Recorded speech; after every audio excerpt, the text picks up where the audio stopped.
যেহেতু দেশে নিশিরাতের নির্বাচন অনুষ্ঠিত হয়েছিল, তথাকথিত নির্বাচন, যেহেতু দেশে আমির আমিন নির্বাচন অনুষ্ঠিত হয়েছিল, সেখানে সত্যিকারের জনগণের প্রতিনিধি ছিল না। মানুষের কথা বলার অধিকার, মানুষের ন্যায্য অধিকার যাতে প্রতিষ্ঠিত হতে পারে, সেজন্যই দরকার ভোটের অধিকার।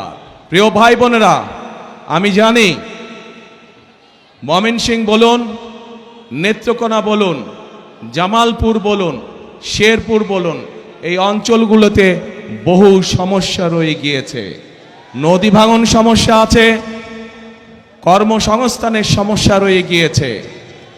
বিভিন্ন জেলাতে, বিভিন্ন উপজেলাতে ব্রিজ, স্কুল, কলেজ নির্মাণ, রাস্তাঘাট, কালভার্ট, এগুলোর সমস্যা রয়ে গিয়েছে, যেগুলো বিগত এক যুগেরও বেশি সময় ধরে সংস্কার বা নতুন করে করা প্রয়োজন ছিল, কিন্তু কোনো কাজ হয়নি।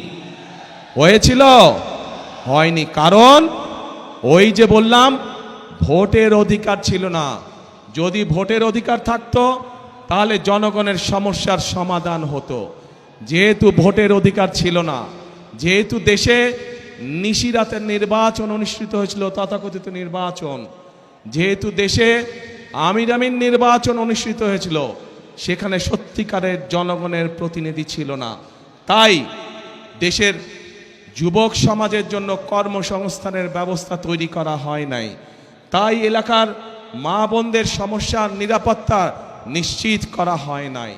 তাই শিক্ষা ব্যবস্থাগুলোতে সঠিকভাবে শিক্ষক প্রেরণ করা হয় নাই।